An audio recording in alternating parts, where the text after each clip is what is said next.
definir uma arquitetura. Quando eu falo definir arquitetura, não é que você tem que escolher, eu vou usar hexagonal, eu vou usar clean architecture, eu vou usar, eu sei lá o que inventaram aqui hoje. Não é exatamente sobre isso. É também, mas não é exatamente sobre isso. Definir a arquitetura do seu software é definir conceitos de design. Como que ele vai ser escrito, com qual base a gente vai usar para definir coisas, né? Criar padrões, criar estruturas. Isso permite que o seu software ele seja mais uniforme e ele seja mais simples de ler, mais fácil de entender.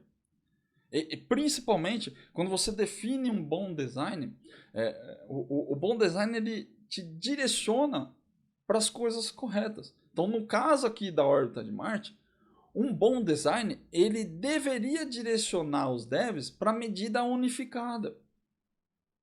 Ele deveria mostrar para todo mundo, deixar claro para todo mundo que você está usando quilômetros ou que você está usando léguas, sei lá. Mas tinha que ficar claro que um dos dois é o que está sendo usado. Ele não pode deixar implícito, né?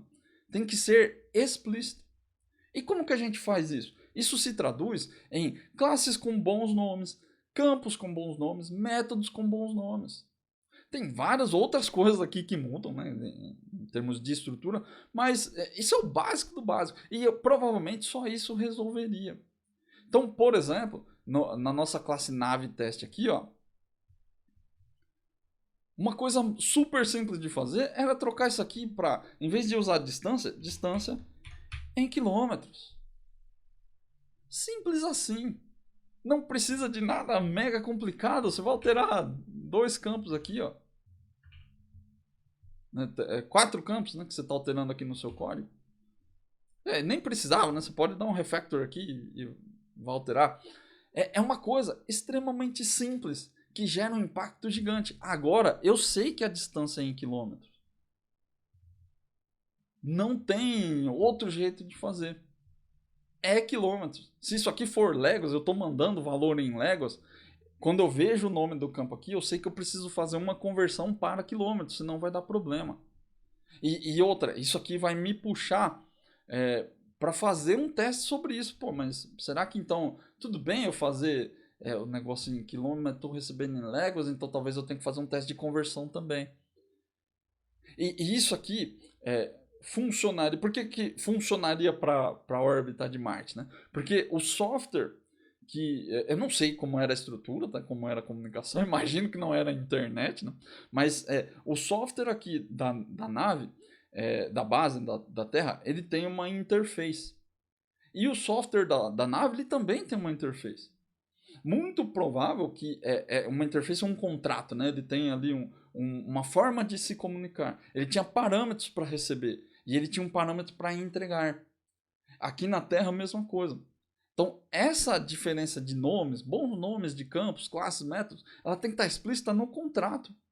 Quando você faz integrações externas, ou integrações que não estão dentro do domínio do mesmo time, porque provavelmente aí não é você que vai fazer as duas pontas. Se tiver no mesmo time, eu tenho um front mobile e eu tenho um back-end, uma API que é uma BFF aqui, e ele vai fazer a integração com o front.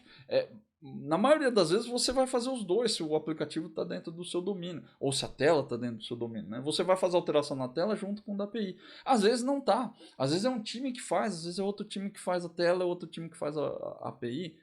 Então nesses casos precisa ficar explícito, porque às vezes também não é a mesma empresa, né? Às vezes você está trabalhando com empresas diferentes. APIs de integração, APIs públicas, né? Que você abre para consumo de empresas de fora. Isso precisa estar claro nos seus contratos. O contrato precisa deixar explícito que existe um requisito de medida. É uma coisa que é super simples de resolver. E que talvez essa sim resolveria o problema deles. Se tivesse claro lá que a distância que a nave precisa comunicar para a base está em quilômetros, provavelmente o software da base aqui ele teria um valor aqui, ó, distância é em quilômetros. Tudo fica claro e explícito.